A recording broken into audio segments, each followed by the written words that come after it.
Good morning, everybody.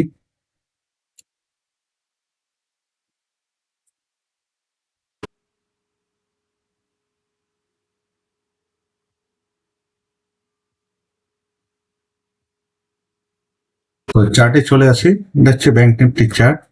এখানে chart কি হলো, এখানে ওপেন হলো, ওপেন। তো এখানে ওপেন হওয়ার পরে নিচে নামলো। তো এখানে কিছুটা নিচে নামে কিছু এখানকার বায়ারদের বের করলো, বের করে মার্কেট উপরে গেল। উপরে গিয়ে এখান থেকে কি হলো, আবার এখানে ক্লোজ। তাহলে ওপেন ক্লোজ মোটামুটি একই লেভেলে। তাহলে কি বলা যাবে, মার্কেটের কোনো ডাইরেকশন নেই। মার্কেট যেখানে ওপেন হয়েছিল মোটামুটি একই লেভেলে ক্লোজ হলো। তাহলে এইখানে আমরা কোনো মার্কেটের ডাইরেকশন পাচ্ছি না। তাহলে এখানে মার্কেটের যেহেতু ডাইরেকশন পাচ্ছি না, তাহলে মার্কেট কি করবে বোঝা মুশকিল, উপরে যাবে না নিচে যাবে। এক্ষেত্রে কি হয়, যেহেতু ওপেন আর ক্লোজ একই জায়গায়, তার মানে বায়ারদের যেটুকু পাওয়ার সেলারদেরও সেম পাওয়ার, বায়ার সেলারদের সেম পাওয়ার। এক্ষেত্রে যদি এর উপরে যেতে শুরু করে, তাহলে সবাই ভাববে যে এটার উপরে ব্রেকআউট দিচ্ছে। তো সেক্ষেত্রে আমাদেরকে উল্টো ট্রেড করলেই সব থেকে মনে হয় ভালো হয়, কারণ এখানে ডিরেকশনলেস মার্কেট। আবার নিচেও সেরকম যদি একদম ব্রেকডাউন দেয়, সেক্ষেত্রে উপরে ট্রেড করলেই ভালো। আমার ওই যে সুগারের ওষুধ নাকি। আচ্ছা, ঠিক আছে, নিয়ে আসবো। হ্যাঁ, নিয়ে আসবো। তো ছোট বড়িতে পাওয়া যায় না, না? হ্যাঁ, ওই ছোট্ট কোনা পাওয়া যায়। তো এটা ব্যাংক নিফটির চার্ট। নিফটির চার্টে চলে আসি। নিফটির চার্টেও ওপেন এখানে, ক্লোজ এখানে, ঠিক আছে। আর সেন্সেক্স এর চার্টে চলে আসি।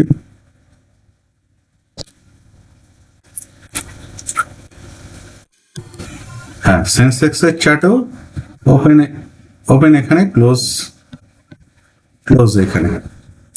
তাহলে ওপেন ক্লোজ একই জায়গায়, তার মানে ডিরেকশনলেস মার্কেট। এখানে কি হবে, উপরে যেতে গেলে মার্কেট যখন এই সমস্ত জায়গায় ওপেন হবে, যেমন আজকে নিফটি হচ্ছে 18 point up, Sensex 119 point, bank Nifty 63 point. ওপরে ওপেন হলে মার্কেট কি করবে, এখানে সবাই দেখতে পাচ্ছে যে এই হাই ব্রেক করে উপরে যাচ্ছে, সব বাইয়ার আসবে। সেক্ষেত্রে সেল করাই আমার মনে হচ্ছে সব থেকে বেশি ভালো। আর যদি নিচে ওপেন হয়, নিচে যাওয়ার চেষ্টা করে, সেক্ষেত্রে উপরে যাওয়ার একটা পসিবিলিটি আছে। তো এখন বাজার খুলুক, তারপরে কিছু পজিশন নেওয়া হবে। এখানে বাজার সেই মানে ক্লোজিং প্রাইসের কাছাকাছি। এই যে এখানেও ব্যাংক নিফটি ক্লোজিং প্রাইসে, তাহলে এখানে কোনো পজিশন না করাই ভালো। মার্কেট কোনো একদিকে যাক, তারপরে পজিশন করলেই সব থেকে ভালো হয়। আর যে ক্ষেত্রে কনফিউশন মনে হবে, সেক্ষেত্রে ট্রেড অ্যাভয়েড করাই ভালো, কারণ না হলে সেক্ষেত্রে লস হওয়ার সম্ভাবনাই বেশি। আজকে হয়তো ট্রেড পেলাম না, কালকে পাওয়া যাবে, না হয় 1 ঘন্টা বাদে পাওয়া যাবে। সেক্ষেত্রে অপেক্ষা করাই সব থেকে ভালো। এখানে নিফটি যেমন হোল্ড করছে, ব্যাংক নিফটি মোটামুটি ক্লোজিং প্রাইসের নিচে ব্রেকডাউনের চেষ্টা করছে।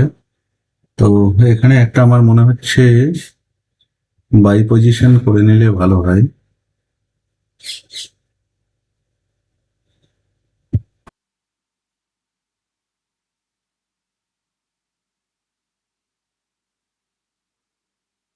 কারণ নিফটি এই নিচের দিকে, ব্যাংক নিফটি নিচের দিকে যাওয়ার চেষ্টা করছে, ব্যাংক ক্লোজিং প্রাইসের উপরে 10 মিনিটের উপরে হোল্ড করছে। তো সেক্ষেত্রে একটা উপরের মুখ পাওয়ালেও পাওয়া যেতে পারে।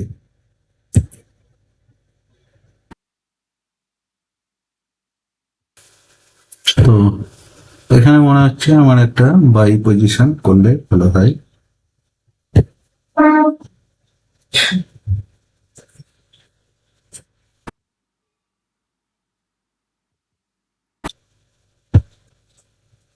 ব্যাংক নিফটি একটা বাই সাইডে পজিশন করলাম।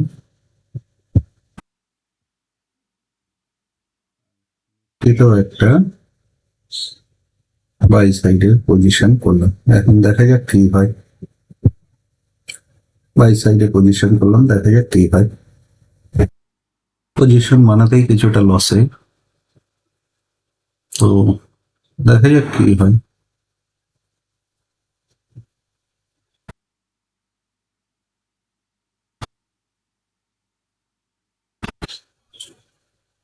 এখানে একটা জিনিস দেখাই, এখানে যেটা হলো এই যে আপমুভ হলো, আপমুভের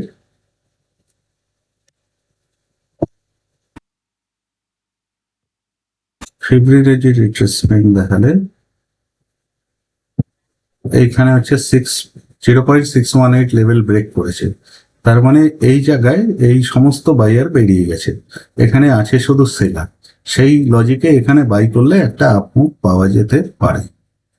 তো দেখা যাক কি হয়। লসের ক্ষেত্রে মার্কেটকে একটা ডিসাইডিং, যেটা 8-10 হাজার বা 14-15 হাজার যেটা লস আছে, সেটার বেশি হলে লস কেটে দিয়ে বেরিয়ে আসো। আজকে লস দিল, গতকালকে লস দিল, কিন্তু লস ওই 20-30 হাজার 40 হাজার এরকম করে কোনো লাভ নেই, কারণ সেই লসটা মার্কেট থেকে লসের টাকাটা তুলতে খুব অসুবিধা হয়। ছোট লস হলে সেটা আজ নয় কাল, না হয় পরশু বাজার ঠিক মেক আপ করে দেবে।